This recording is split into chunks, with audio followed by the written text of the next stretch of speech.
Has your child swallowed your medicine, your laundry detergent, your nail polish remover? Call the Poison Helpline. Have you...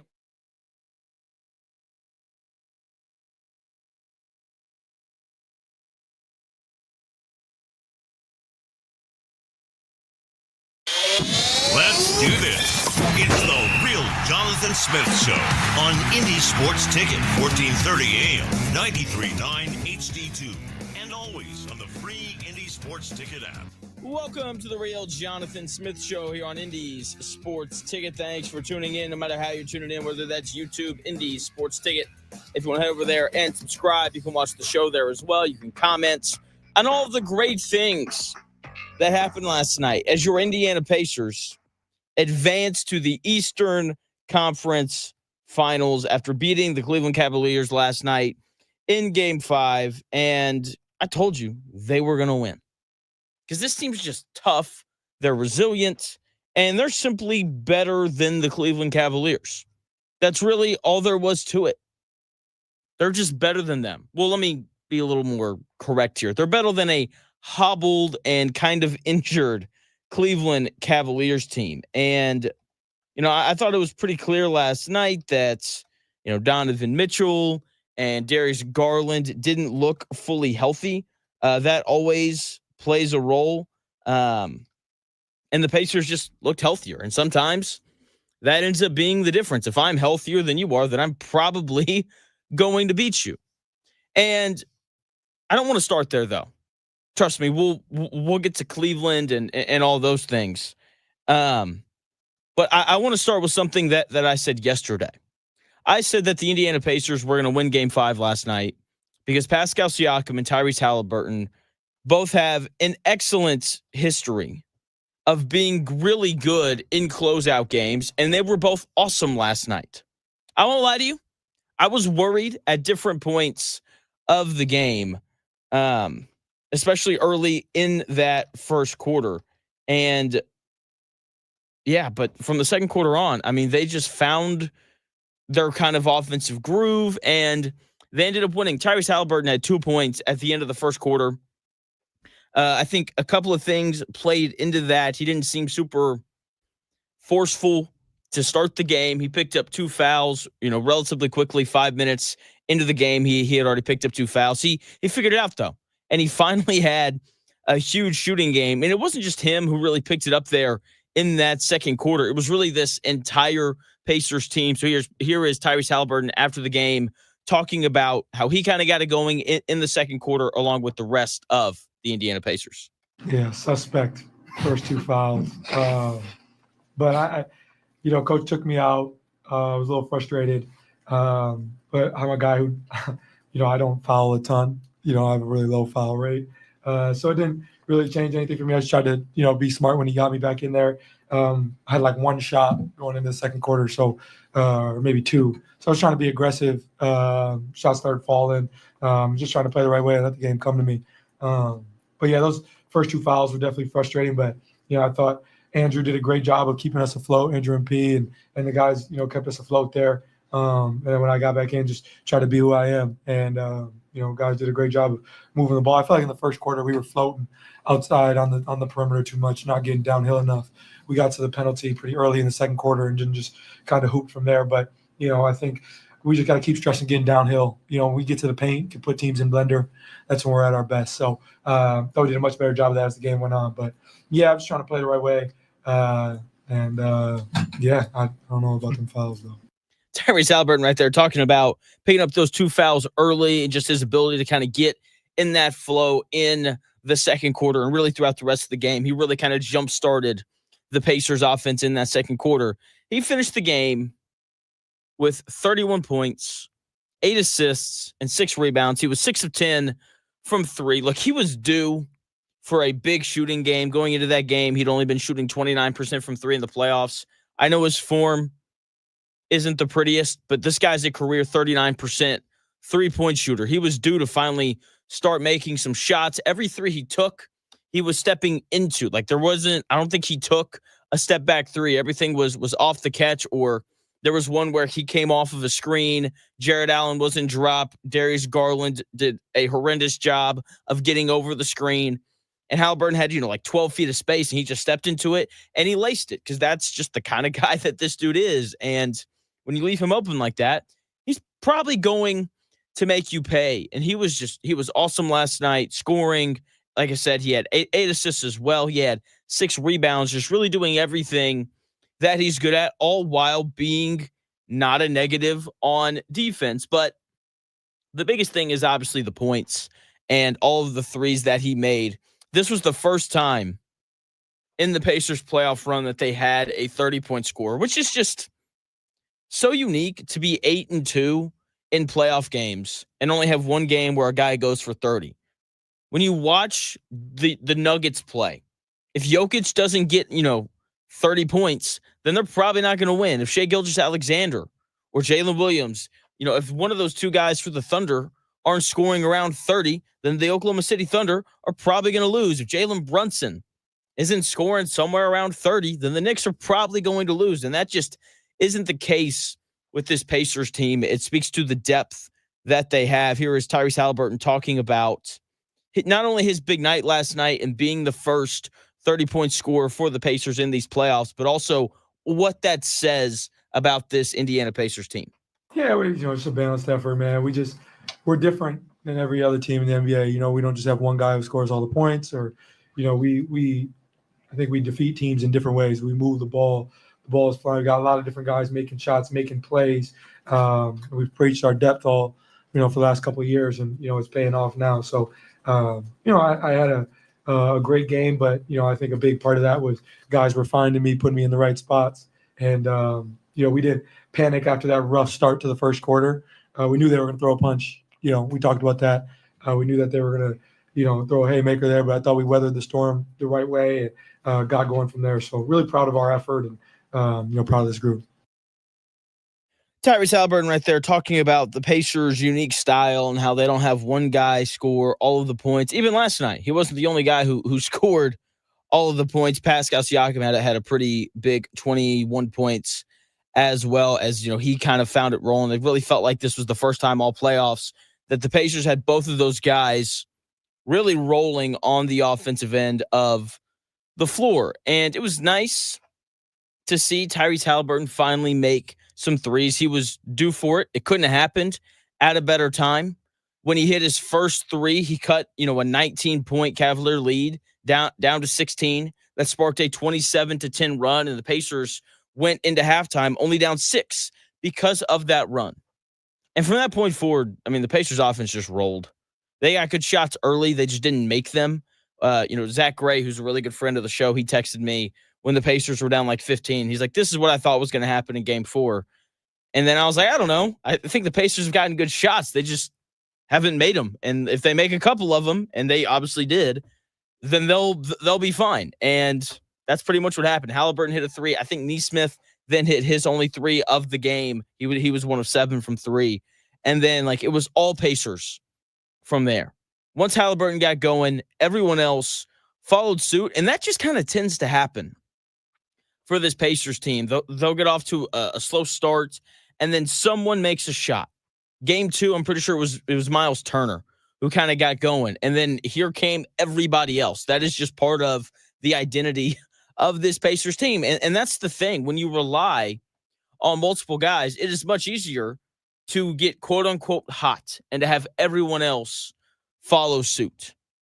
It's really cool. It's why this Pacers team has been so much fun to watch this year. And last night, it was Halliburton as the guy who got hot, and everyone followed suit. And this is a dude, a player, who just continues to rise to the occasion.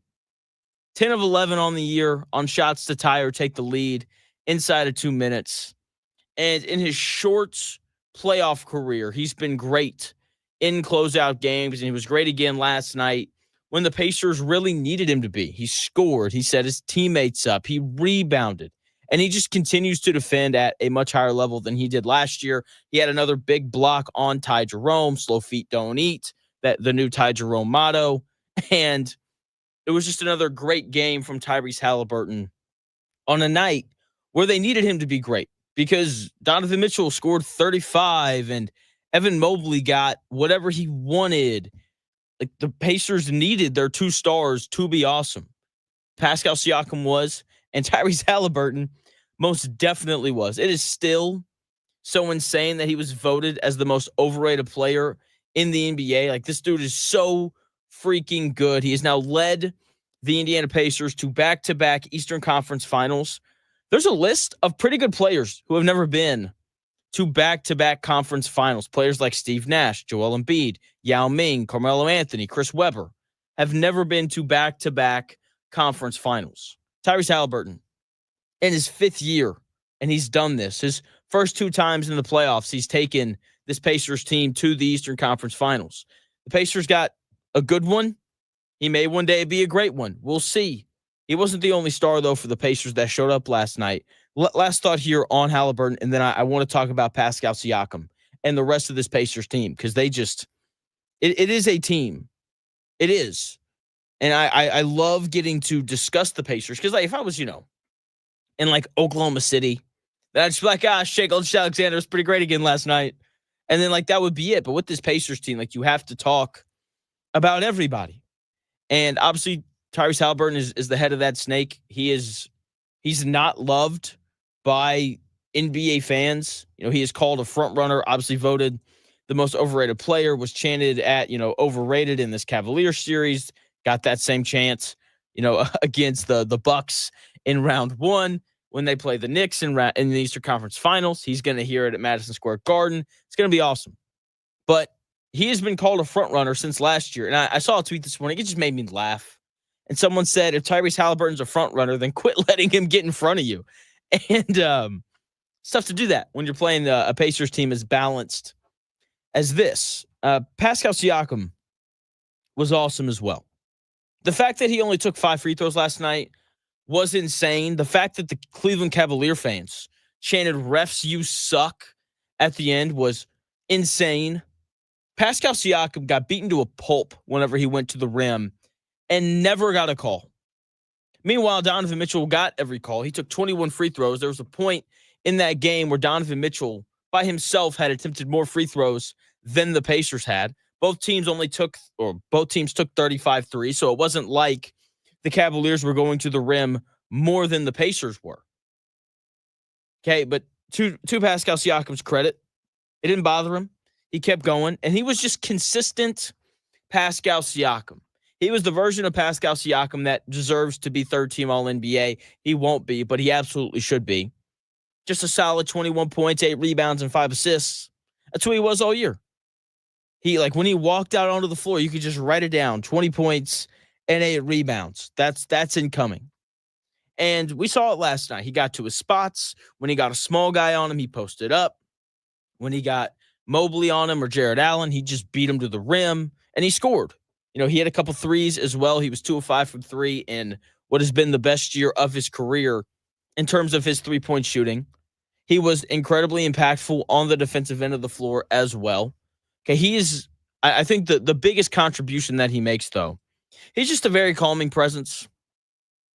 The Pacers know that they can get that guy the ball, and he can give them a good chance to score. His experience is so big because when you look around the rest of the NBA playoffs, there's not a ton of experience out there with the exception of, obviously, the Denver Nuggets, who were on the brink of elimination after losing in what was a great game last night. And Pascal Siakam was asked after the game just about his experience having won a title before and what he's kind of telling these guys with a chance to win another title very much in play. For me, I like you said, you can't take it for granted. I've always told this story. It's once I got to in 2019, we got there, and I was I was in my 3rd year in the league, and I just felt automatically I'm gonna be right back. We're gonna do this again. Obviously, we had that year after that where we did well. We went to the conference final or something like that.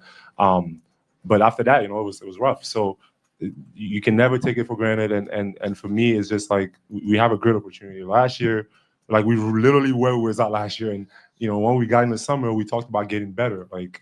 This is the opportunity now to get better. Show that we took a step.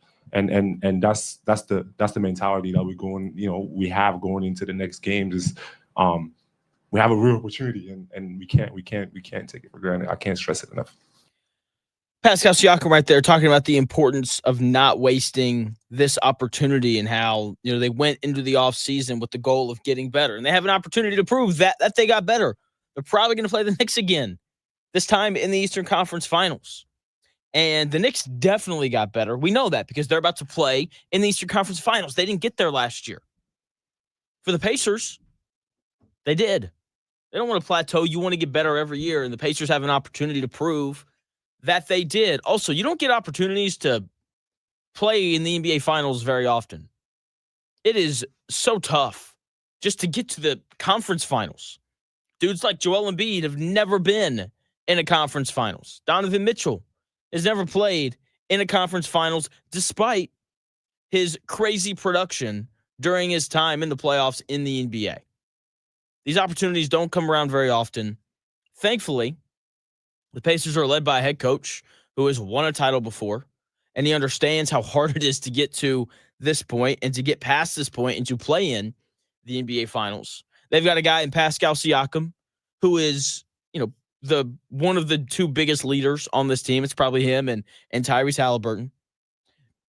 And that is going to be a big advantage for the Pacers this season because they're playing a guy in Jalen Brunson who has never, he's been to the conference finals once. That was 5 years ago now, 4 years ago, something around there. Karl Anthony Towns got there last year.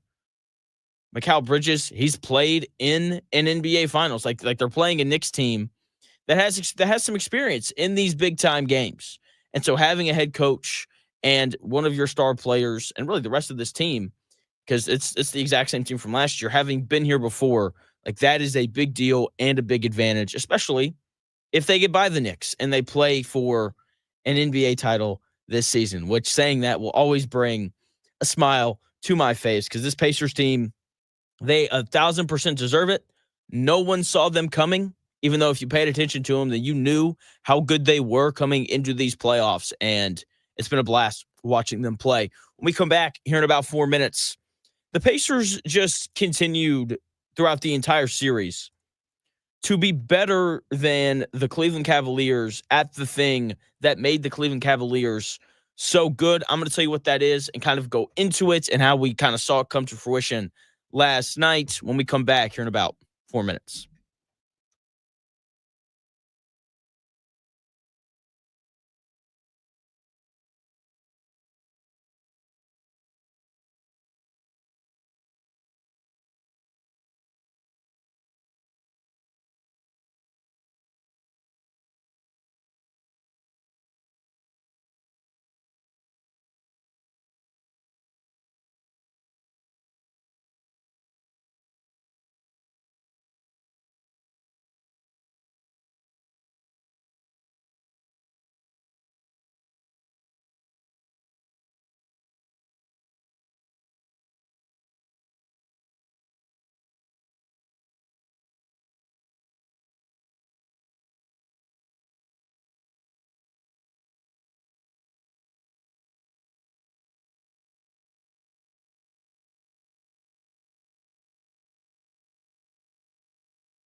It may, one day, be a must-listen for sports enthusiasts. Yeah, and monkeys might fly out of my butt. Uh-oh. The Real Jonathan Smith Show on Indy Sports Ticket 1430 AM, 93.9 HD2, and always on the free Indy Sports Ticket app. Welcome back to the Real Jonathan Smith Show here on Indy's Sports Ticket. Hopefully you're having a nice week. Indiana Pacers back to the Eastern Conference Finals. And, I can't wait to watch this team play the Knicks. Nice little blast from the past. Obviously, all the Reggie Miller, run-ins with the Knicks in the 90s. And, they played in the Eastern Conference Finals. And the 99 season, Knicks won that one. I know that. But, we have to talk about last night and how the Indiana Pacers have just consistently beaten the Cleveland Cavaliers at their own game all series. And once again last night, the two things that Cleveland did better than a lot of teams, not the Indiana Pacers, wasn't better than Indiana again last night.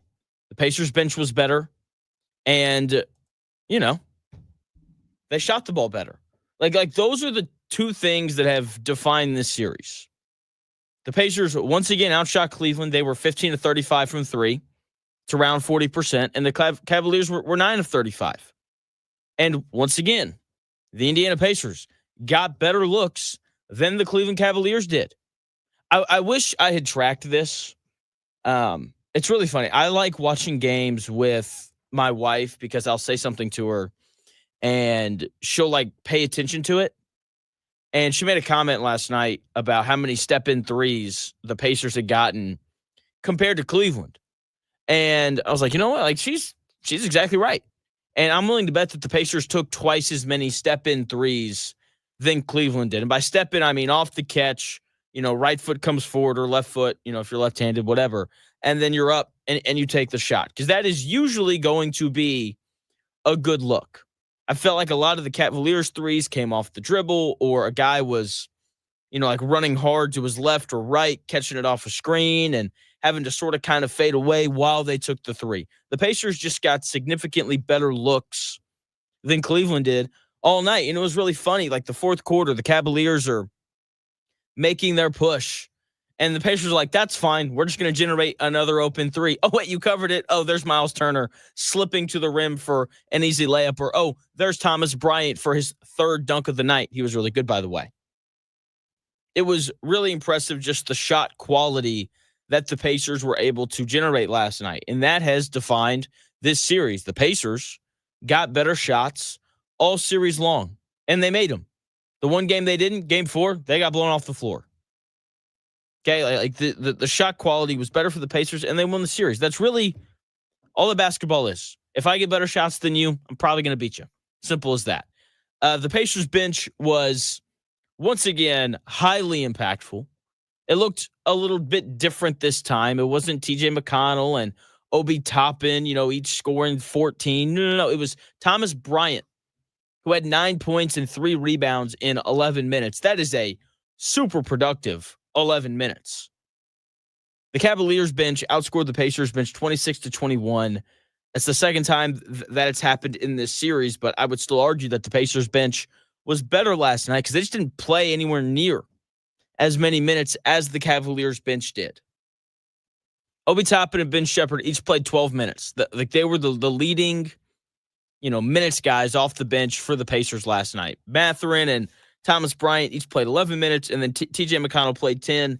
Jarris Walker played all of 45 seconds to close the first quarter. Every Cavalier bench player that played got more time on the floor than any other Pacer bench player, except for Ty Jerome. He played 11 minutes. But Dean Wade played 19. DeAndre Hunter played 30. Isaac Okoro played 16. They just played more minutes. So, of course, they're going to score more points. That just makes sense. So, the Pacers bench got outscored by 5, but they played significantly less minutes. Most of the impactful bench players for the Pacers have been playing anywhere from 15 to 18 minutes.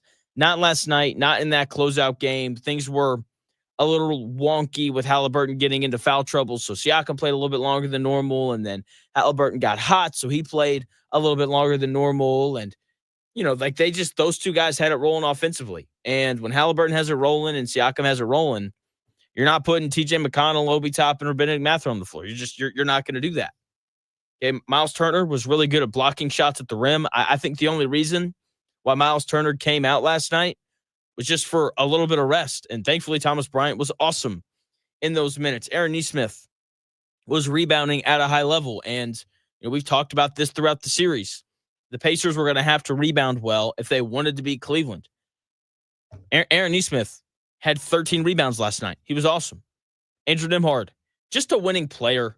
I mean, just finds ways to win. And, he hit some big shots late. He, has just this knack for making the right play at the right time. And he's just an excellent defender. Donovan Mitchell shot 10 of 43 throughout the entire series. That's 23%, by the way, when defended by Andrew Nembhard during the series. I mean, it's incredible. The defense that he's played. And so, you knew that he wasn't coming off the floor.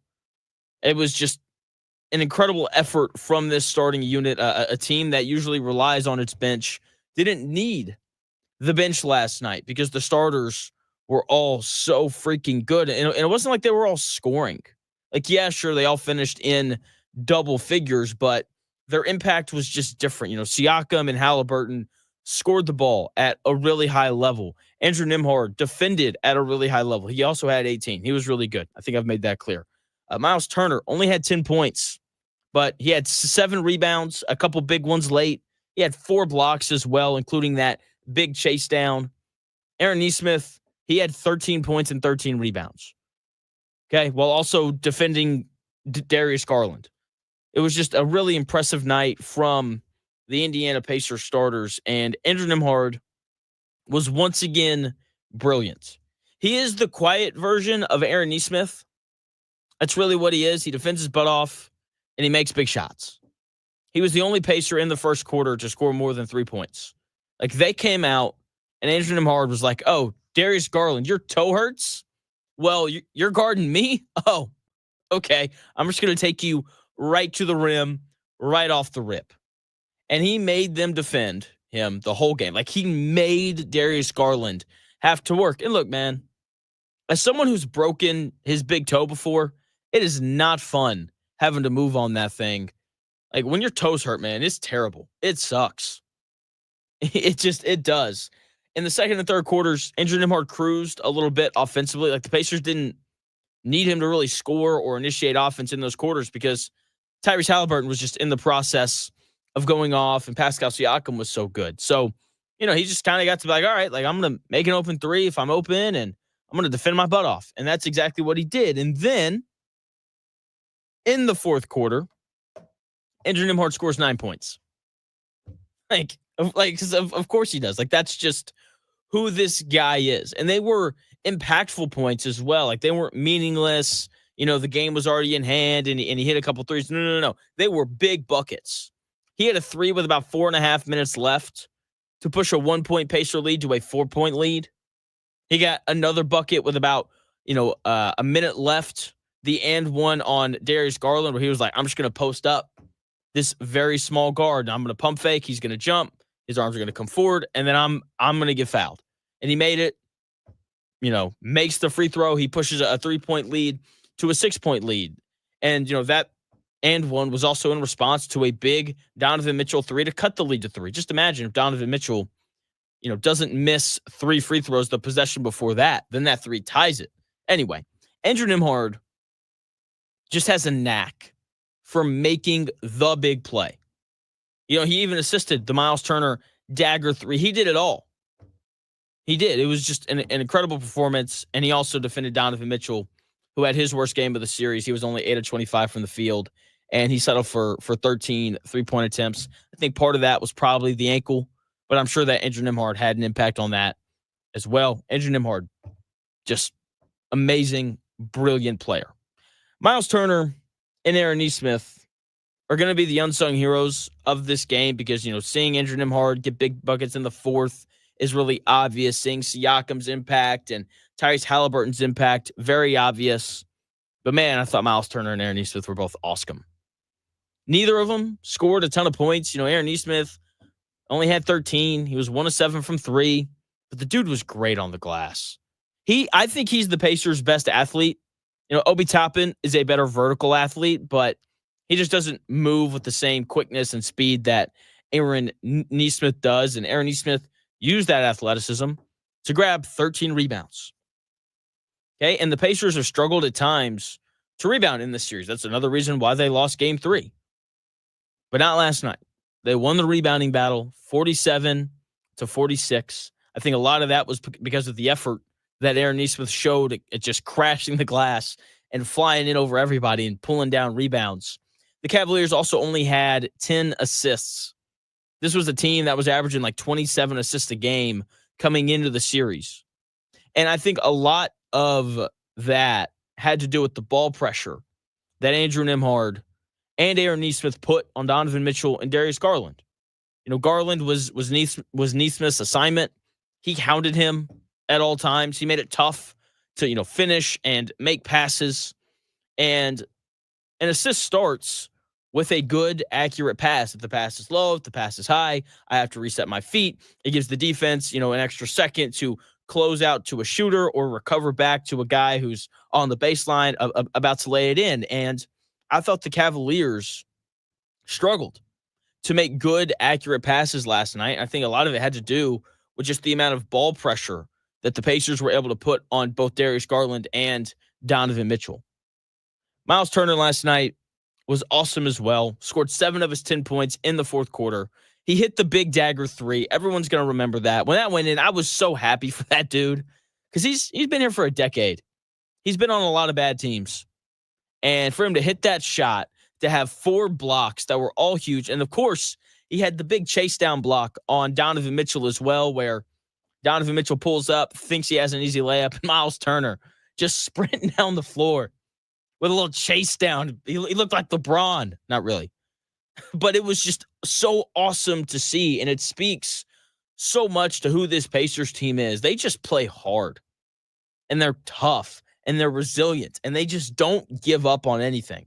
It is incredible. I am so glad for Miles Turner to be able to get back to the Eastern Conference Finals and to make big plays throughout all of this. Here is Pascal Siakam and Tyrese Halliburton after the game talking about the Miles Turner chase down block. Yeah, unbelievable play, man. I think we just had so many different guys make plays throughout the course of the game, but I thought that play was huge because, we started the third quarter on some bullshit. Sorry for my language. Sorry, my fault. We started the third quarter. I'm supposed to keep you in line, man. That's why I'm here. We started third quarter rough. And, Miles, I thought, made a huge play right there.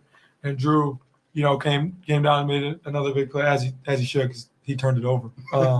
But I think that right there kind of got us going there in the third when we started slow. And then we just kind of rode the wave from there. But, there's so many plays in the stretch of the game. TB, after getting blocked, thought he got fouled. Gets a big steal, fast break dunk, kind of ignites us. I thought we had a lot of different guys chip in, man. So total team effort, and just like I said, really proud of this group. Shout out Miles because he obviously he could have been frustrated, the game. Maybe he didn't, get involved as much, offense or whatever. But that's what Miles do, man. He just kept fighting and made big plays for us. Drew, second year in a row, you guys have done this. Does it still feel the same as last year's? Exciting. Pascal Siakam and Miles Turner right there talking about just the impact that Miles Turner had and the big chase down block. The block was awesome.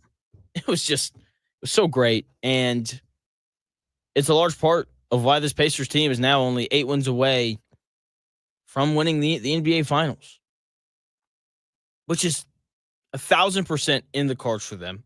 The fact that this team started, 10-15, and now we're here is incredible. It speaks to the toughness of this team. It speaks to the maturity of this team to kind of regroup after a bad, start to your season and then kind of figure it out the rest of the way. And it's exciting because, when you look around, the Pacers can beat anybody that's left. Here is Pacers head coach Rick Carlisle talking about the Pacers and the fact that they're only 8 wins away from an NBA title?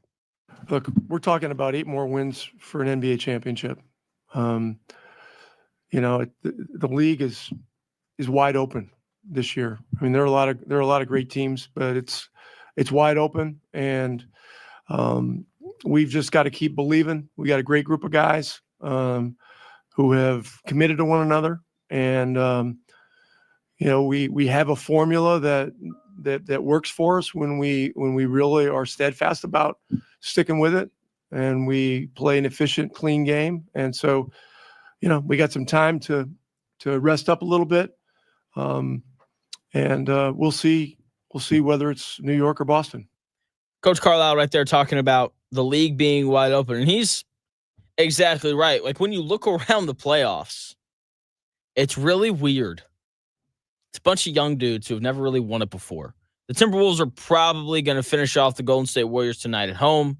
Anthony Edwards played in the Western Conference Finals last year, has never played in the NBA Finals. Shai Gilgeous-Alexander and the Thunder took a 3-2 series lead last night over the Denver Nuggets. Now, it's Jokic, it's Denver, so they are more than capable of winning 2 games in a row. Okay, they'll probably win Game 6, and that series will go to Game 7 in Oklahoma City, and then you don't know what's going to happen from there. Shai Gilgeous-Alexander's never played in a conference finals, let alone an NBA finals. Jalen Brunson, he's played in 1 conference finals, never played in the NBA finals. Tyrese Halliburton played in the Eastern Conference Finals last year, has never appeared in the NBA finals. Like, one of those 4 guys is probably going to win their first NBA championship this season. It is incredibly wide open. And I think big-time athletes, like all 4 of those guys are, I think they all have a tendency to respond in a big way on, big stages. But that's not always a guarantee. And Halliburton has a history of being big in big games. We saw it again last night. But I hope we get to see this dude play in the NBA Finals. Hopefully we get to see him hoist a Finals MVP trophy. It'd be really cool to see Pascal Siakam get back there, and Miles Turner, guy who's been here for a decade. It'd be cool to see him have an opportunity to win the whole thing as well. So I hope it's this Pacers team.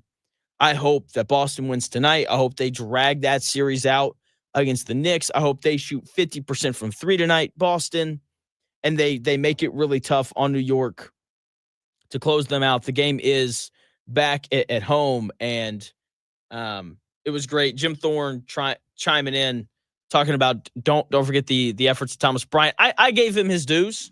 I did. He was good. He had a really impactful 11 minutes. He was great. And so, like, looking ahead, C. Fitch chiming in on Twitter as well. You can follow me there at __ Jonathan Smith. You can tweet at me, and I'll probably get to you. No promises, though. C. Fitch says that he has a weird feeling that Boston is going to win the game tonight against the Knicks. Boston's a 4.5-point favorite. Boston's really good. No Tatum makes it hard for me to believe that they will win, but hey, they're back at home. Winning closeout games on the road is very difficult, no matter how good or bad your opponent is. That's part of what makes the Pacers win last night so impressive. So Boston being favored by 4.5 is not a surprise because they're a really good basketball team. C. Fitch also saying that they should stick Andrew Nembhard on Jalen Brunson in the series against the Knicks. If that ends up happening, it seems like that's what's going to happen, but we'll see. I would not, just because I remember what happened last year. Aaron Nesmith and T.J. McConnell were both significantly better defending, Jalen Brunson last year than Andrew Nembhard was. And, it's just a style thing. I think putting length and athleticism, Aaron Nesmith, on Jalen Brunson, like, that's obviously what you want to do because he's a smaller, not super athletic guard. So I would probably put Aaron Nesmith on him. We'll see. We'll get into matchup stuff after that series is set. But what Coach Carlisle said is exactly right. It is wide open this year, and it is made for just an incredible NBA playoff so far. When we come back here in about 4 minutes, I'm going to take a short break from the NBA, and I want to talk a little bit about the Colts. Their schedule release comes out tonight, 8 o'clock. The schedule release has turned into a big deal because all these teams do these cool social media things with it. But I'm intrigued to see, who the Colts are going to play, where, when, all that kind of stuff. And I've got a couple things that I'm going to be paying attention to that I think are going to be very important for the Colts this season. And I'll tell you what those things are when we come back here in about 4 minutes.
The best takes. Maybe. The Real Jonathan Smith Show on Indy Sports Ticket 1430 AM, 93.9 HD2, and always on the free Indy Sports Ticket app. What's going on? Welcome back to the Real Jonathan Smith Show here on Indy's Sports Ticket. Thanks for tuning in. No matter how you're tuning in, whether that's YouTube, Indy's Sports Ticket, if you head over there and subscribe. Maybe you're watching on Twitter, _Jonathan Smith, if you want to watch the show and follow me there. You can always listen via that Indie Sports Ticket app. And as always, if you want a little bit more from me, you can go check out the My Take Is YouTube page. Now, Pacers, Eastern Conference Finals, awesome. Juiced about it. So happy. I'm also very excited to see what the Indianapolis Colts schedule looks like this season. And there are just a few things that I'm curious to see how the NFL goes about dealing with. And the schedule releases tonight at 8 o'clock. So we'll be able to kind of put together, do the Colts hit that over 7.5 win mark based off of the schedule tonight? And the Colts are not going to, the Colts are probably not going to be in any primetime games this season. With that being said, if it does happen, I think it'll come against the Titans. So I'm very intrigued to see what time or what days and times they have the Colts playing against the Titans. Because let's be honest, the Colts quarterback situation this offseason has been a topic, league-wide. And obviously it's been a topic here. And it's going to continue to be a topic during the season. And the NFL always puts the number 1 overall pick in a primetime slot at some point during the season, sometimes multiple times. And so I will be interested to see if they select the Titans matchup with the Colts as that game, because I think that would make the most sense. The Colts aren't very good, neither are the Titans. Like, you wouldn't want to put them in primetime against Kansas City, because then that probably wouldn't be a very good game, because the Kansas City Chiefs would just kind of roll them. So I'll be very intrigued to see if the Colts get a primetime game at all. But if they do, I do think it'll come against the Tennessee Titans. My next question: does the NFL screw the Colts over with rest advantages again? The Colts played 3 teams coming off of a bye week last year. That's a disadvantage, and 2 of those, the Colts were not coming off of a bye week. Their game against the 49ers came when both the 49ers and the Colts had a bye week the week prior. So the Colts never got the benefit of having that, extra week to prepare and the extra rest going into a game and all of those things. And that is a major disadvantage, because obviously if I have an extra week to prepare and to rest, then I should, in theory, be a little bit healthier and better prepared. You're able to put in new wrinkles and do all of those things. And, that's like a real thing for the Colts this year, because Gus Bradley wasn't going to put in any wrinkles last year. But Lou Anarumo actually will. So do they have, the benefit of having a bye week against some of these teams? And do they have the benefit of not having to play anybody coming off of a bye week? Both of those things would be fantastic if they happened. And then lastly, when is their bye week? Last year it was week 14. That is brutal. Having a week 14 bye is so tough. I think you'd like to have it somewhere between week 7 and 10. That's right around the middle of the season, because the bye week is so important for a lot of these teams, because you can make real changes during that week. And when you have a bye week so late in the year, like week 14, literally the last possible week to have a bye, it's tough to implement new things on both sides of the football and see how they kind of play out throughout the course of the season, because then obviously you've only got, 15, 16, 17, 4 games left. And so I really hope that their bye week is earlier, hopefully not week 5. Hopefully, week 7, week 8, week 9, somewhere in there, somewhere around the middle of the season where they'll be able to step back and ask the question, how does this offense look with Anthony Richardson? How does this offense look with, Daniel Jones as the starting quarterback? What changes can we make to maybe personnel packages or whatever to better help, whoever's playing quarterback for the Colts this next year? Like, what do we need to do to kind of help them be better? I think having that extra week in the middle of the season to kind of figure that out is very beneficial. And then on the other side of it, for the defense, being able to look around and be like, what are we doing well? What are we not doing well? What different wrinkles can we kind of implement in our defense now that teams have our tendencies down after these first 7, 8, or 9 weeks? Like that is a really important part of coaching. I think it's a very important part of the NFL, because you'll see great teams like the 49ers and the Chiefs and the Rams. They'll go into their bye week And then they'll come out of it a much better football team because they were able to have an extra week to sit down and look at film and figure out what tweaks need to be made. I think it's really tough to do that when your bye week is so late in the season, like week 14. So those are the things that I'm looking for tonight. We know one thing about the Colts schedule. They're playing the Falcons in Germany. And I hate this with a passion. The Colts get 9 home games this year, and they're losing one because this counts as a home game for them. They're losing one because they're going to be playing in Germany. Believe it or not, that is actually not close to Indianapolis. I hate that Jim Irsay came out and was like, we want to be one of the teams that goes over there, and we want to play a major role in expanding the game of football and all that bull crap. No. It's not who I want this Colts team to be. I want this Colts team to be a major part of winning games in the NFL. That's really what I want. Simple as that. I don't care if they play in Germany. I don't care if they go to Spain next year. I don't care if they play the game in London. Don't care. Play all the games here. Win your home games. Because if you win all your home games, then you're immediately 9-8. But guess what? Now you win all your home games. You're 8-0. Which, hey, that's the over. Let's go. But let's be honest. We all know that the Colts are not winning all 9 of these home games. And I hate that they're playing in Germany. I can't really stand it. If you get to go, you'll probably enjoy it and be like, that was cool. But that's not going to be me. I'm going to stay here. I'm going to watch the game from my couch at 9 a.m. or whatever time the game is going to come on. But I hate that they're playing this game over there. I hate that it counts as a home game. If it counted as an away game and they still got 9 legitimate home games, then hey, that's fine. That's cool.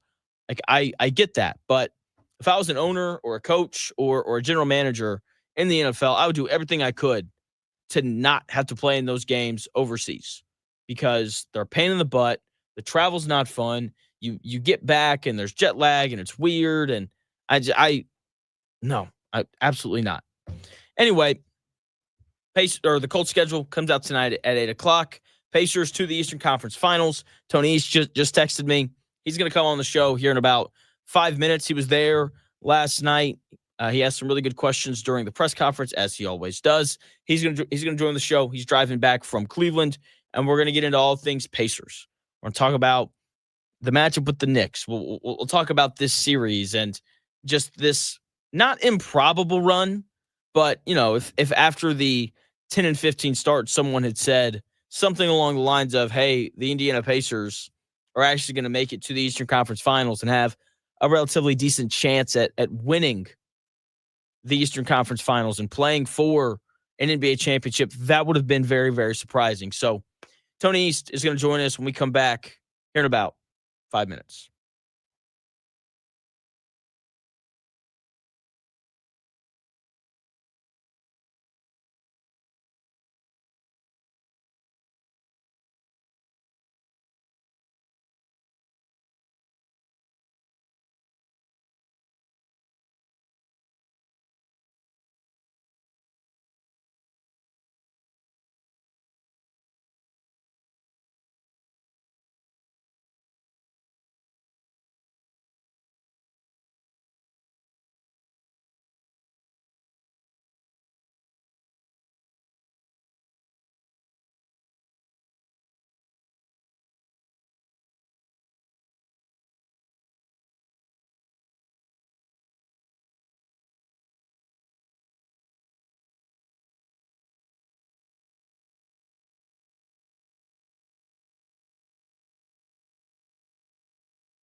Let's do this.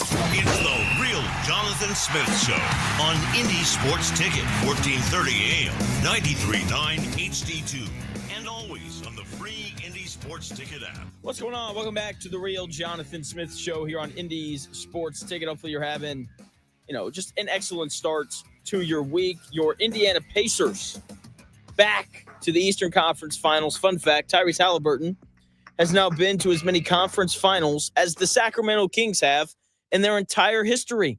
So that's crazy. Tony East joining the show. He finds that funny. I find it funny too. What's going on, man? How are you? I did not know that. That is very funny. And I know that there's a lot of fans of sports and basketball who are very much like championship or it wasn't fun or interesting. But it's like you hear that stat and it's like, isn't this really cool? Like, the Charlotte Hornets haven't won a playoff series since 2003. The Kings have only made the conference finals twice. Like, this is a big deal. This is a big deal. It's hard to win. It is hard to win. It's hard to win 2 years in a row, too. Ask the Boston Celtics. I did I wouldn't call it a deep dive. Let's call it like a shallow dive on some players that have never been to the Eastern Conference or to the conference finals 2 years in a row. And there's guys like Steve Nash and Chris Webber, and obviously Joel Embiid's never been at all. Donovan Mitchell's never been at all. It's like it's hard to win, and then you do it 2 years in a row, and like you said, like it's really tough. The guy I keep talking about is Dave. Like Portland loves that dude. He fought like crazy to get them there once, and that was like the seminal moment of the Dame era. And like it sucks they didn't win a game and they got run over by the Warriors at their peak, but like that was a huge deal to the Blazers with Dame to be able to make it. Tyrese Halliburton's got the Pacers there twice. He's 25. Like it's a huge deal. It is, and I love it. He just has such a knack. I went through the history of it yesterday, but like there's the stat that everyone loves right now. Halliburton's 10 of 11 on shots to take the lead or tie in the last 2 minutes of games this year. And like between that and I went through his closeout game history. This guy just has such a knack for being great in big spots. What do you think it is about him as someone who gets to kind of interact with him and ask him questions from time to time? What is it about him that you think enables him to kind of do that? This is his fourth, right? Big been in the closeout game, I believe. Yep. I think Game 5 and Game 5 in Milwaukee last year, technically a closeout game that he was not very good in, but we'll forget that one. Yeah. The rest, he's been very good. It's hard to say, man. Like, I don't get it. Like, he doesn't have a ton of like get wide open with a signature move to his game and all this stuff. He's just like nails every time, and I think he just is a meet the moment kind of player. I think we'll see how he does in the conference finals. Like, he played good in that Game 2 last year before he got hurt against Boston. That's the biggest stage we've seen him on. Like, he's just this is a dumb way to say it. He's just like a very good entertainer in those moments when he's got to dial in and be the best player on the floor. Like, he's capable of doing it, like he was in the second quarter last night. He got, especially in a series setting where he goes through like a couple games, in this case 4 of them, before. So he's seen all the coverages the team can throw at him. He knows what these guys' strengths and weaknesses are and how to beat them. And then it's okay. It's second quarter of Game 5. You're down 19. Oh, I know exactly how to beat this stupid Jared Allen soft switch for the 100th time. Oh, I know exactly what to do with Donovan Mitchell lazily trapping me. Oh, this 3-2, whatever. We destroyed that. Like, he just knows. And so in a series setting, it makes a ton of sense to me. And the clutch, he's just nails, man. It's just how it's been. It's incredible. Joined by Tony East of Locked On Pacers. He also covers the Indiana Fever, so make sure you follow him at Tony R. East on Twitter to know everything going on with both the Pacers and the Fever. I'm so happy for Miles Turner. Like, as someone who's been here in Indianapolis and covered this team, like I'm assuming that he's the guy that you're the happiest for. Yeah, if you like to strip back the integrity of journalism, yes. And like, he kind of spelled it out for me. Like, I don't have to do it on his behalf. Like, we could all do the retrospective on his career with the Pacers, and like, it's a big deal that he was able to do this 2 years in a row, and that's great. And like, he's a free agent this summer. That's all interesting and important. But I thought he nailed it when they won. They beat Cleveland in Game 4, and he's on the days after the game talking to us, and he said, last summer he was talking to Tyson Chandler, right? A champion under Rick Carlisle, very good player, very good career defensive player of the year last summer. And Tyson Chandler was talking to Miles Turner about how in Tyson Chandler's whole career, a very good career, he was always on good teams because of the type of player he was.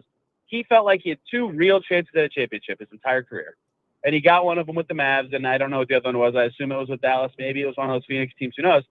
But, like, that's what he felt like. And so Miles Turner was in, like, dang, you know, like, it puts the opportunity in perspective. And I don't think he could have known at that time that, like, the Cavs would win 64 games and implode, and Jason Tatum would tear his Achilles, and all of a sudden the Pacers have, like, a final shot. But, you know, you never want to miss these opportunities. You never know when they're going to be there. It took Miles Turner 9 years to win a playoff round. Now he's been in the conference finals 2 years in a row. Like, that's such like a proving point for his career where, like, he's been doubted so many times. He's almost on the Pacers like 70 million times, but he always stuck it out. And now he's like an amazing fit and is taking advantage of like the best opportunity he's had to maybe make the finals in his entire career. And like, if the Denver Nuggets haven't not imploded, but like been unable to close out the Thunder 2 games in a row, like they were close to like, maybe having home court in the finals. Like, it's kind of crazy how this is broken. The Thunder are still amazing, but like that's what the Pacers' opportunity is. And I think Tyson Chandler has made Miles Turner know it really well. Yeah, that's interesting. And when you're talking about Tyson Chandler talking about, you know, just the opportunity, Pascal Siakam, I think it was you who asked the question, he had a really good quote last night talking about how these opportunities don't come around very often and you can't really waste them. How big of an impact do you think has Pascal Siakam's experience had on the Pacers both last year and this year? Yeah, I did ask him about that. We ask him about that all the time, but like it's funnier in these moments when they're all in a clearly very good mood and celebrating because you just get better stuff from them. And you know, you heard it if you watched it. Like, he was cracking me up because he basically said he's a buzzkill, right? And in like a good way, because they win games like this. It's a huge deal, right? We already ran through why conference finals are a big deal, but he's won a championship. He knows what it takes. And it's not like I mean this with no offense to Thomas Bryant at all. Thomas Bryant has a championship. He has that forever. It's not like Thomas Bryant's championship where he just was on the Nuggets. He happened to be on the Denver Nuggets. He barely played in the playoffs. Pascal Siakam was like a very important and good player on the 2019 Toronto Raptors, right? So not only has he won a championship, he's like a key cog in a high-level series against a dynastic team. Like, he knows what it takes to get to the summit. So there's 2 parts of what he always says. One is, even at the Pacers' high moments, he has to be the buzzkill who's like, guys, like, stay focused, you know, keep looking ahead. We got to grind, you know, like, that's all important. Like, you need someone who's going to sit on your team. And like, I know the staff and Rick's all about that, but like, a player gets to hear different for the rest of the roster. So I think Pascal's been huge in that way. It helps that he leads by example himself. But the other stuff he always talks about is like, he won a championship and he thought with Toronto, they had Kawhi, they had Kyle, they were going to do it over and over again and be really good. And then they won like 1 round the next year and then we're bad for like the next 3 years. Like, you just never know when it's going to end.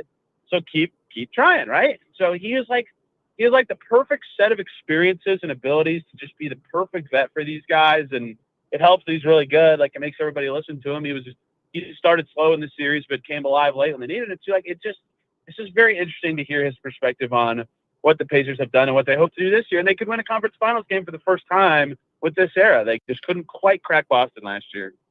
Yeah, those games last year were really close too. Joined by Tony East of Locked On Pacers, talking about the Pacers' big win last night and them going back to the Eastern Conference Finals this year. It's so exciting. I'm curious though, how long do you think it's going to take for the NBA community to, like, what's a good way to put this, to discredit what the Pacers have done this year? Because you know it's coming. Yeah, the injury part of this. But, like, dude, Dame played, and they beat Dame and Giannis. Okay, that's, like, what everybody wanted to see them do. They beat him in 1 game, and if you wanted to be that guy, you could say that Dame played in Game 4 for 2 seconds, and they won that game. So technically they beat him twice. I'm not going to count down. And then the Cavs guys all came back, and they had nobody unavailable for the last 3 games of the series, and they beat them twice. And, like, very obviously Darius Garland was extremely limited. No doubt, right? But they handled them to an extent that's like a big deal to me. And like, a lot of important Cavs players were available in this series and just kind of sucked because the Pacers turned them into pumpkins. Like, what the hell just happened to Jared Allen? That was really weird. So So I get why it will happen. It's happened 2 years in a row where they played banged up teams in the second round. But like last year, they beat the Knicks in 7 and they scraped by the injured Knicks, right? They destroyed the Cavs, who were less injured than the Knicks last year. Like at some point they're just good, right? I don't know when people think that point is. They beat Giannis in the first kind of 5 games. Giannis, everybody saw he's the best player in the East, blah, blah, blah. And like, I thought that series would go longer than it did, and they did better. I thought the Cavs were going to win this series that the Pacers just won. Like, apparently, I don't know what the hell I'm talking about. So, hey, I had Cleveland in 7, so yeah, I'm with you. Yeah. So, like, that's kind of where I feel like the credit should be is like, people didn't think they'd be this good, and they are, and they're 8-2. It's not even been close. Yeah, they've been, like you said, just really, really good. And I think I'm not surprised that the Pacers won the series. I thought it was going to be really tough. You know, it's like Cavs in 7. Donovan Mitchell's probably the best player, and they have home court. So I guess I'll go with them. That was kind of my whole thought process. But like to win in 5 was impressive. But I think for me, they did what the Cavaliers do better than the Cavaliers did.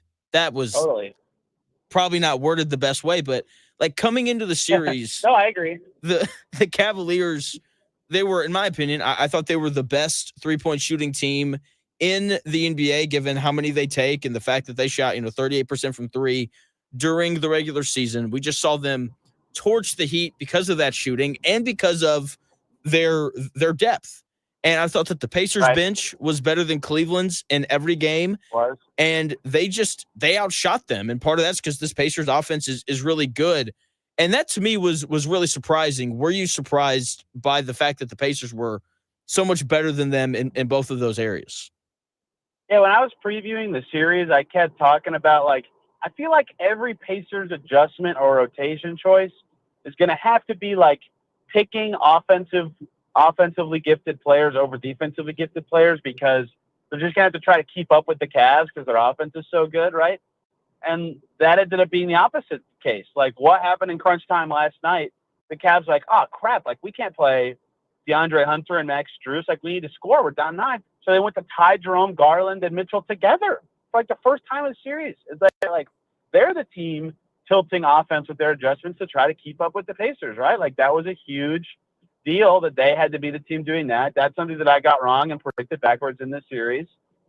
And I agree with you about the depth. And like Hunter was hurt, he couldn't shoot very well the first game back from the dislocated thumb. But Ty Jerome was just awful. I mean, he was terrible in the series. I don't think they were going to play him at all in game 5 last night if they didn't absolutely have to because of the situation the game dictated. Like Hunter couldn't make shots. Dean Wade, I love Dean Wade, but like he didn't do much in the series. His defense on Siakam was like, I guess, a little bit noteworthy. Like they had nothing off the bench. Sam Merrill didn't do anything either, and then he got hurt, didn't even play. Like their depth is normally so good. And Kenny Atkinson, I think he's a great coach. Like every turn this season, he would pick a shooter when he would make adjustments. He's like, oh, I need to change my lineup. I want a good guy who's good at shooting to put on the floor. And so he'd always pick Sam Merrill or he'd always pick a good shooter. None of them made shots. None of them did anything noteworthy in the series. And the Pacers' depth, I don't even think was like that awesome in the series, but they just got like good pocket of Ben Mathurin here, good pocket of TJ McConnell there. Thomas Bryant was the best player on the court for 6 minutes somehow in game 5, and they win the series. Like all this stuff I thought would happen didn't happen for the Cavs. It happened for the Pacers. Just like you said, it was wild. Joined by Tony East of Locked On Pacers, talking about the Pacers win over the Cavaliers last night, getting back to the Eastern Conference Finals. Tony also covers the Fever. So if you want all the updates on Caitlin Clark and the rest of the Fever, you can follow him on Twitter at Tony R. East. So I'm going to get a little bit ahead of, like, we probably shouldn't talk Knicks and Pacers because Boston's still alive, but like, come on. Like the fact that they're favored by 4.5 tonight, I just find very bizarre. I don't. I think the Knicks are obviously the favorites to win the series. They're up 3-1 and Jason Tatum is done. But like the Celtics have been up 14 plus in every game. Like you're telling me Jason Tatum's with 14 points a game. Like maybe he's really good. So I think they have enough talent to win against the Knicks just with what they have available. Do I think they have enough talent to win against the Knicks 3 times in a row with the talent they have available? Probably not. Do I think they have enough talent to beat the Knicks where, like, if they get hit harder in the game, they're just going to give up because they just lost their best player? Probably not. So as someone who would like the conference finals to start as late as I'm very much rooting for the Celtics tonight, but I do think you're right. The Knicks will win, even though I don't think it's over. What if Jaylen Brown learns how to go left? How does that change the series? If divine intervention happens, yes, the Celtics could certainly win. Okay. The teams are really different from last year. Like, obviously the Pacers are going to have Mathurin this year. Thomas Bryant has been very impactful. He was awesome last night, by the way. I know you know that, but so obviously Mathurin's back. I think Halliburton's just a better player. Andrew Nembhard, I think, is just better than he was last year. Miles Turner is having an excellent year. And then obviously the Knicks add Towns and Bridges. How do you think the Pacers go about dealing with just a team with, just like last year, just a really loaded starting lineup that's going to play, 44 minutes a night? Yeah, they're crazy good. Especially in the playoffs, like Bridges is finally being that like kind of half initiator type that they needed him to be for a lot of the season. I don't know the best way to describe it, but like he can kind of dribble and no one else can besides Brunson in that group. So it makes sense. Cat's amazing. Like, good luck. Cat's enough now in the playoffs that like he alone will win the Knicks one game a series. Everybody gets the Brunson thing. Like, he's ridiculous. In crunch time, we talked about Halliburton. Like, Brunson's probably his equal in terms of nails and being a foil. Like, they're really good. Their top five is awesome. Deuce McBride. Has Deuce McBride ever missed a three where like the Mitchell Robinson gets an offensive rebound and they kick it out to Deuce McBride? He makes that shot every time. Mitchell Robinson's a beast on the glass. Their top seven's really good. After that, they're kind of hoping that someone else is good. Campaign is usually the guy that they trot out there. So they're clearly good. They're better than last year because their top end talent is better. And no one's gotten hurt yet, right? Last year that really hurt them, but they have lost some of those depth pieces that the Pacers struggled to deal with last year. DiVincenzo, Alec Burks was ridiculously good in that series. So the Knicks are better. They're a harder challenge than last year, but the Pacers are also better, right? Like you said, not only have their young players all taken some step forward in one way or another, but like Benedict Mathurin is healthy. I said last year at the time, like the Knicks would in theory be a good series for him. I don't know if I believe that as much as this year because they have more wing defenders with Bridges in the fold, but still a series he can help in. And obviously, they have different backup centers. It'll be fascinating. I think that the Pacers have been playing better for long enough that I honestly would think they're like the better team on balance or on talent right now. But the Knicks have home court advantage and they're playing very well in the playoffs. So it's going to be very challenging. And honestly, given the Cavs injuries, if no one on the Knicks gets hurt before the end of their Boston series, I would probably pick it as the hardest series that the Pacers have this year. But they beat the Knicks last year. Like, they know they could do this. They can. Setting the playoff record for field goal percentage in a game in Game 7 in the Garden. Unbelievable. That game is still just insane to me. Joined by Tony East of Locked On Pacers, talking Pacers in the Eastern Conference Finals. I'm so intrigued because the teams are so different. Like the Knicks are all about their starters. Yeah. The Pacers are about their depth, and it's everybody. And then, the Knicks have like 6.5 guys who can actually play in a playoff series, and the Pacers are, they go 11 deep sometimes. Like, I love it. I think it was Game 1 against the Bucks. I think he did it Game 1 against the Cavaliers as well, where Coach Carlisle's just like, you know what? I'm going to play 11 guys in the first quarter just because I can. Yeah. And like, just the differences there. I think pace, as always, is going to be a big deal, not just because, the Pacers play better when they're playing fast, but Halliburton said it last night. He's like, when we're playing at our fastest pace, it's hard to play with us for 7 games because it just kind of wears you down. And, the Knicks are going to play their starters 44 minutes a night or whatever. So I'm interested in that. What is a different aspect of the series that you're kind of intrigued by? The pace factor is part of it. Defending Brunson is like a lazy answer, but a big part of it.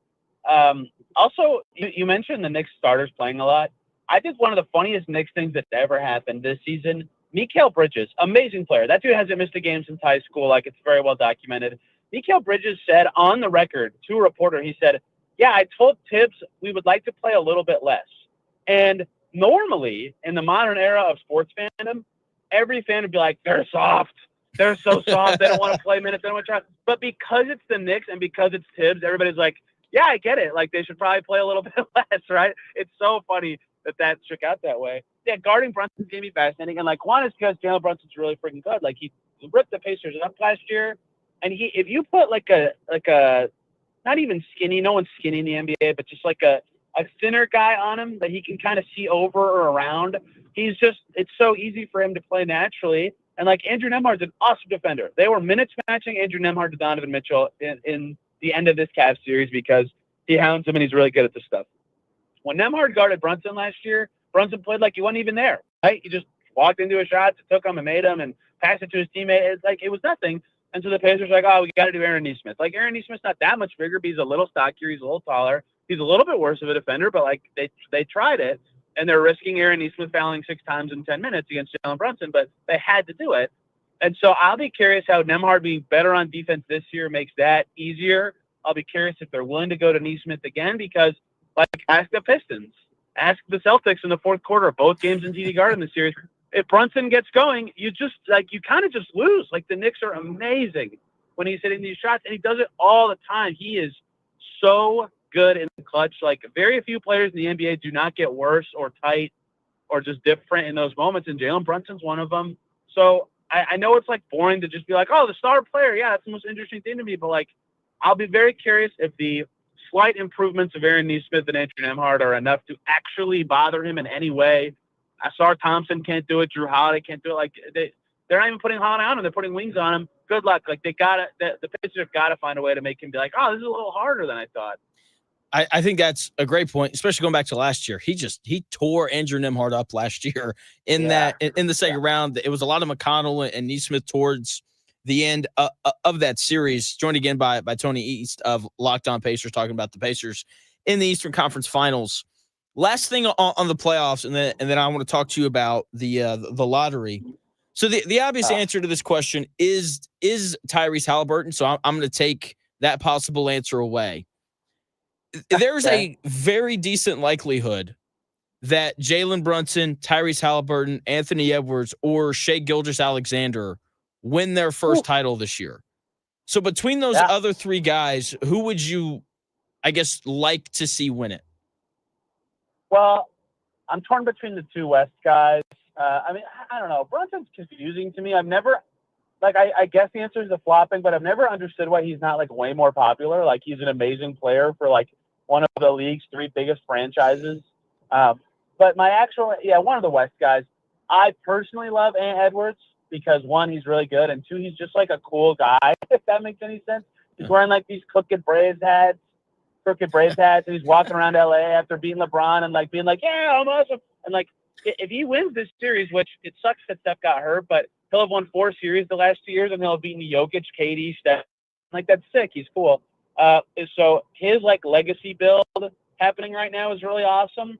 At the same time, like, as much as Shai is polarizing because of the way he scores, like, he would be building quite the resume as a player if he has an MVP and final and title in the same year, and is like a Michael Jordan level by the number scorer. I don't know if anybody necessarily believes like he's like that good, but just amazing, right? He's been awesome. So both of those 2 guys would have like a very cool career moment if they want it all. I feel dumb leaving Brunson out because it'd be the same for him. Like, he's going to be an All-NBA guy twice and potentially have a ring. But I think Ant and Shai just have a lot more runway in front of them to have like NBA, like the lifespan of the NBA changing impact, and both of them have a chance to win their first.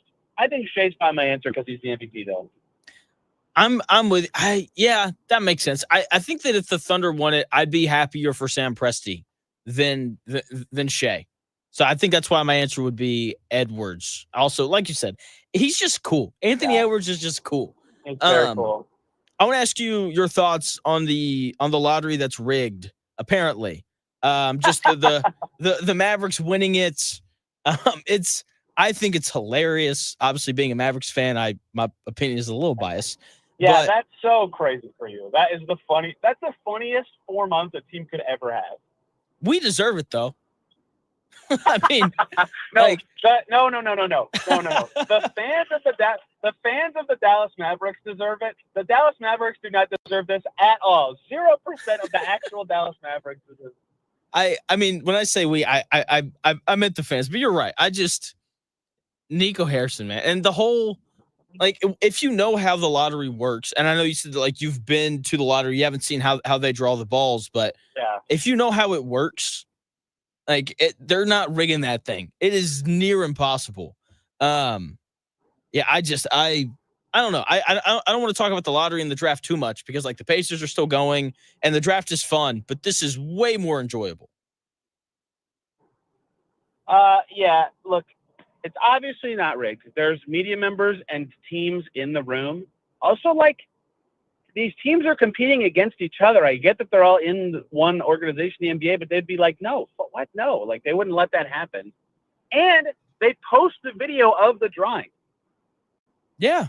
Like, I can watch it. I can see it. Like, I don't understand how people think this. The other thing that people think is, like, they come up with all these reasons why, like, the league would decide to give this team a thing. But, like, that's just what odds are. And I get what were the Mavs odds? 1.5 or something like that? 2%? Yeah. No, not very high to get the first pick. But, like, pick any Tyrese Halliburton game from the last 2 months. Right? The 4-point play against the Bucks, that's probably less statistically likely to happen than the Mavs winning the lottery. And nobody after that play was like, what a conspiracy. The Pacers won the game. Like, it's just a thing that happened. Like, it's not, I don't know. It just drives me crazy. I am very mad at the basketball gods for giving Philly, San Antonio, and Dallas top 3 picks after just, like, what? Come on, guys. I guess the Spurs are fine. They didn't do anything wrong, but, like, you can't trade away Luka or, like, shamelessly do what the Sixers did and get rewarded for it. It's great for you and Mavs fans, but, like, come on, guys. The Jazz, the Blazers deserved it. If anyone got it, should have been the Blazers. It's obviously not rigged. It's insane with the number of stakeholders involved and the transparency the league offers to assume that it is. It drives me crazy. It just drives me crazy. Well, my whole thing is joined by Tony East talking about the lottery and just the craziness of it. All the conspiracy theories come out, and it's like, oh, they rigged it for the Pelicans these 2 years, and they rigged it for the Mavericks this year, and they rigged it for Cleveland all these times. And I'm like, oh, you mean when LeBron James left and Cleveland was all of a sudden terrible, they won the lottery? Oh, geez, like, who would have thought? But my thing is, like, can we look at all the times that, like, this didn't happen? Like, if there was any year or any time period for the NBA to rig the lottery for someone, it would have been the Nuggets in 2012 when they sent Carmelo Anthony, one of the biggest stars in the NBA, to New York. Yeah. Like, that's when, like, the lottery should have been rigged. And so, yeah, it's not. And I think the other really important thing, and now they're talking about redoing the lottery because, as you know, they changed the odds in 2019 where they just kind of flattened them out, and a team with the worst record in the NBA hasn't won the lottery since they did that, which I kind of like because it tells teams, like, hey, like, don't tank. So what are kind of your thoughts on the lottery? Should they change the odds again? How should they go about doing all of that? Yeah, it obviously hits really hard. Like, it's like, dang, are these the rules we really want as the NBA? When what happened last night happens, right? The point of the draft being the inverse order of the standings is that the teams that stink get the best chances at the best prospects, right? Like, everybody agrees that that's the case. That's the case in every pro sport. Got it. That's obvious. So when you do the lottery like this, and the teams that jump up, one of them has 2 All-Stars right now, and Anthony Davis and Kyrie Irving. One has Victor Wembanyama and De'Aaron Fox. And the third one has Joel Embiid, Paul George, and Tyrese Maxey. The NBA is like, oh, like, wait a minute. That's not what we wanted. But, like, that's the system they agreed on because tanking got ridiculous when the odds were really high and they were only drawing the top 3 picks.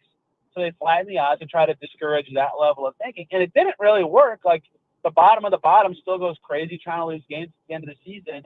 I don't really like it because of that. Like, the unintended consequences that, like, it's really hard to get back to being really good if you really stink. You need the luck that's, like, harder to get.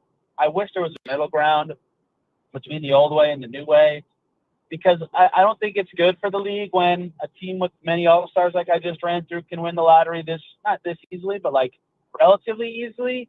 But I get why they want to discourage tanking. I hate tanking too. It's just kind of a rock and a hard place, and it's really easy to make the argument I'm making when they just had like the most OMG lottery of like my entire life. Yeah, well, even last year, like the Hawks won it last year, and they had a 3% chance to win, but no one cared because they were nine. because Zachary Richeche. Zachary Richeche. Yeah, and so whatever. it's just like I don't know. You're right. Like it's probably not the best thing for the league, and I think when they proposed to change the odds, every team voted for it except for the Thunder and Sam Presti, who is really, really smart, clearly. I think his point was it's really tough for these small market teams like Utah and Oklahoma City and Portland to obtain stars unless it's through the draft. And when you look at, like the Jazz are picking, I think 5th, and the Wizards are like 6th. And so like you're probably right. But if we change it, I'm just glad it's next year and not this year. Tony, thanks for your time, man. Not only is Cooper Flag great for the Mavs, he like fits perfect with their current stars. Like it's just the wildest thing. They don't have a point guard. That's kind of the concerning thing. Yeah, and that's a problem. To everyone out there who's like the Mavericks should trade the number 1 overall pick for Giannis, just stop talking. No. They should absolutely not do that. They've just been given They should not do that. like calling it a lifeline like doesn't even do it justice. Like that's this is a gift. The Spurs should trade the number 2 pick for Giannis, but the Mavs should not trade the number 1 pick. Totally agree. Tony, thank you for your time. As always, I'm sure I'll have you on at some point in these next couple weeks to talk about the probable series against the Knicks a little bit more in depth. So thanks for your time. I know you're driving. Drive safe, man. Thanks. You got it. See ya. That is Tony East. You can check him out on Twitter at Tony R. East. Does a great job covering both the Pacers and the Fever. He was at the game last night. Does just a great job in press conferences asking questions, and he's just awesome. When we come back, though, here in about 4 minutes, we'll talk Pacers, Cavaliers, Game 5.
minutes in today's sports world. It's here. The real Jonathan Smith Show on Indy Sports Ticket 1430 AM, 93.9 HD2, and always on the free Indy Sports Ticket app. Welcome back to the real Jonathan Smith Show here on Indy's Sports Ticket. Hopefully you're having a nice week. I know I am. Pacers back to the Eastern Conference Finals. And hopefully, they'll be able to get over the hump and get to the NBA Finals, something that they, haven't done since the year 2000. And I can't wait. I can't wait for this next series to start against the more than likely New York Knicks. And, it's not just because the Pacers beat them last year. Both teams are incredibly different. Obviously the Knicks add Karl Anthony Towns and they add Mikal Bridges and they lose Dante DiVincenzo and they lose a lot of first-round picks and they lose Alec Burks, who gave the Pacers some issues last year in the playoffs. I am just elated that this is going to be the matchup because let's just be honest here. Like the chances of the Pacers beating that version of the Boston Celtics with Jason Tatum, obviously without Jason Tatum, I'm like, let the Pacers play the Celtics, please. It'll be interesting. I think the series is going to be awesome. I'm probably going to pick the Pacers because I think the Pacers are just simply better than the Knicks are. I get it. The Knicks have more star power, and it's like, the Knicks had the best player in the series, and but the Bucks had the best player in that opening series against the Pacers, and the Cavaliers had the best player in the series here in Pacers versus Cavs, and like this is just kind of par for the course for the Pacers. And I love what Tyrese Halliburton said earlier, and I'll play the audio for you here. He was asked about his big night and just the Pacers' unique style of play. He was the first Pacer in this playoff run to score 30 points in a playoff game. And he talks a little bit about how that is unique compared to the rest of the NBA. Yeah, it's a balanced effort, man. We're different than every other team in the NBA. We don't just have one guy who scores all the points, or I think we defeat teams in different ways. We move the ball. The ball is flying. We got a lot of different guys making shots, making plays. We've preached our depth all, for the last couple of years, and it's paying off now. So, I had a great game, but I think a big part of that was guys were finding me, putting me in the right spots, and we did panic after that rough start to the first quarter. We knew they were going to throw a punch. We talked about that. We knew that they were going to, throw a haymaker there, but I thought we weathered the storm the right way and got going from there. So really proud of our effort and, proud of this group. Tyrese Halliburton right there talking about how unique this team is because they are unique. And it's not about one guy. It's about everyone. And when it's about everyone, you don't have to have the best player in the series. You don't. And that is the real beauty of this Indiana Pacers team as they continue their march to potentially win the NBA Finals. They talked about it before the year started, how their goal this year was to win a championship. And they are, look, when you're one of the last four teams, you are good enough to do that. No way around it. It ends up coming down to matchups. This one coming up against probably the New York Knicks is very interesting because the Knicks don't have a ton of depth. Josh Hart won the award for the most minutes played this year in the NBA. Like he's going to be out there all game. And Mikal Bridges is an iron guy, or an Iron Man. He's going to be out there all game. Jalen Brunson, he's going to be out there all game. Karl Anthony Towns is going to play over 40 minutes. Like OG Anunoby, same thing. And I am just so intrigued to see how this series goes because the Knicks are going to want to slow the game down and make it half court. Meanwhile, the Pacers are going to be like, let's go.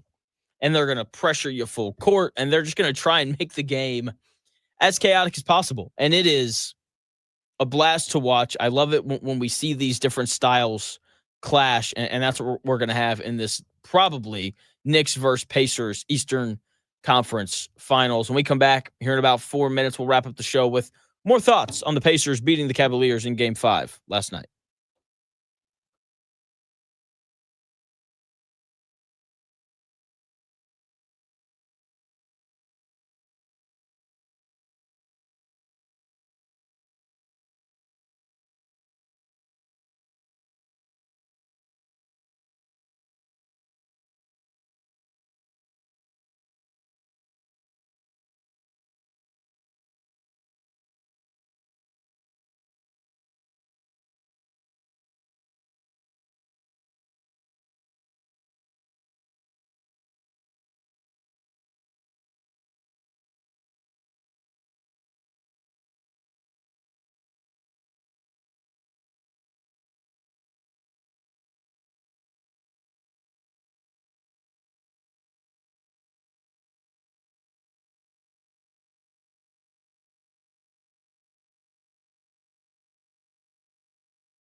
It may, one day, be a must-listen for sports enthusiasts.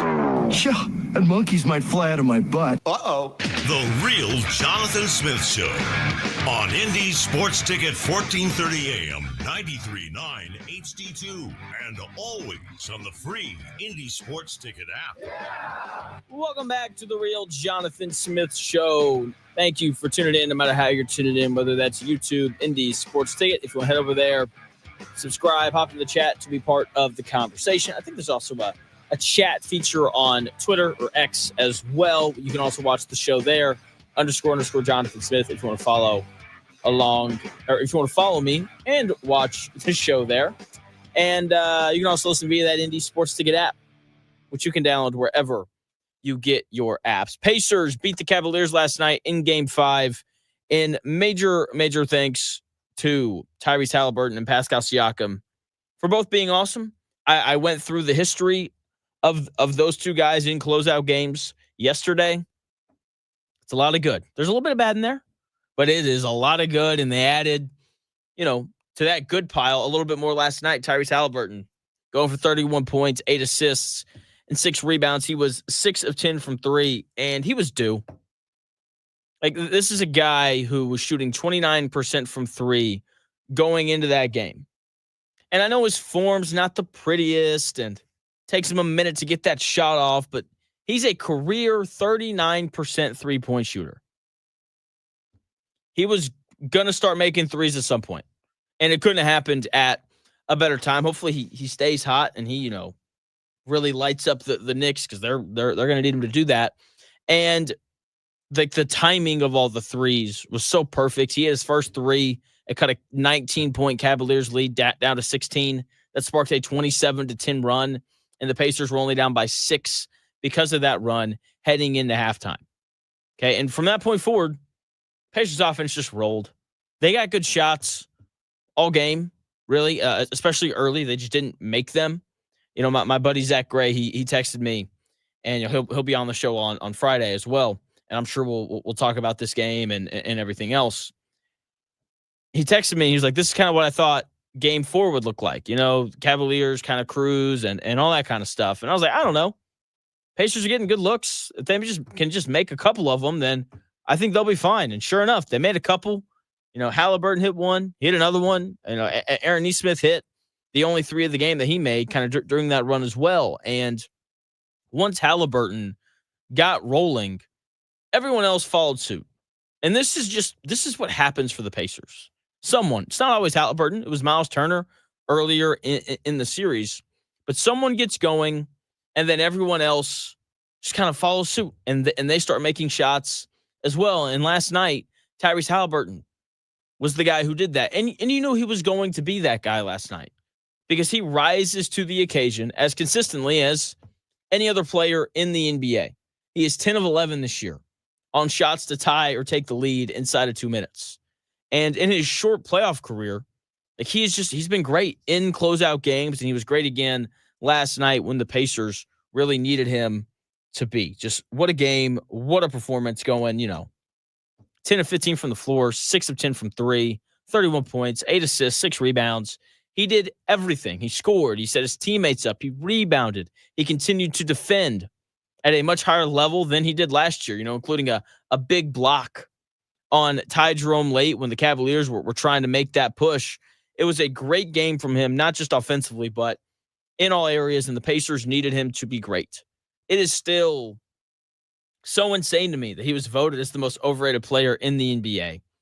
The dude is so freaking good, as he's now led the Pacers to back-to-back Eastern Conference Finals appearances. Players like Steve Nash, Joel Embiid, Yao Ming, Carmelo Anthony, and Chris Webber never made it to back-to-back conference finals. Damian Lillard never made it to back-to-back conference finals when he was at his peak in Portland.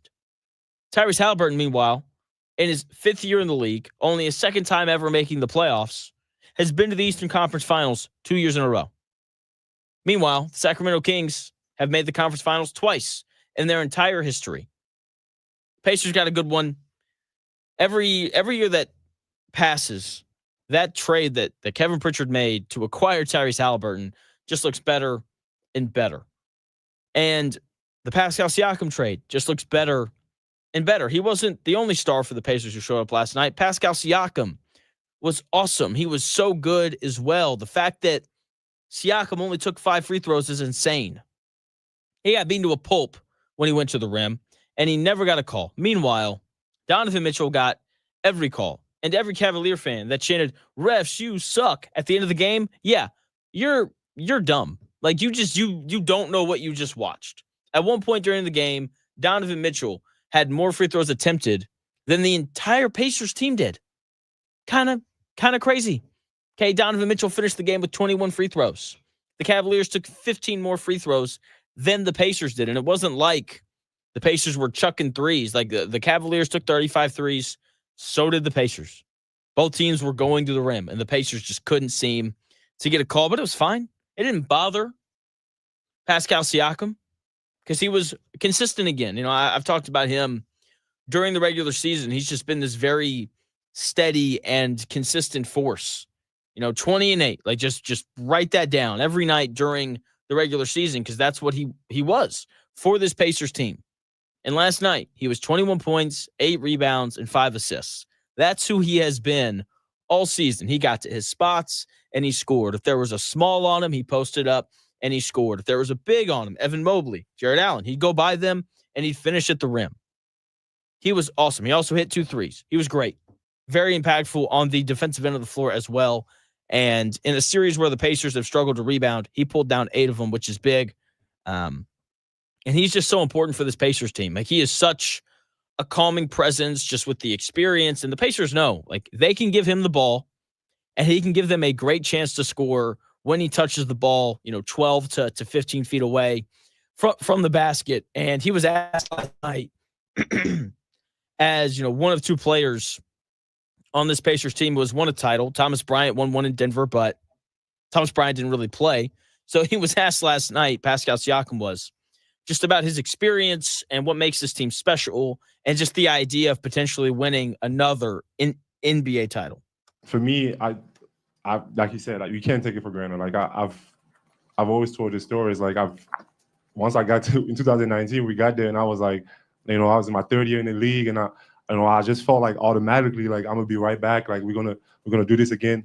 Obviously we had that year after that where we did well. We went to the conference final or something like that.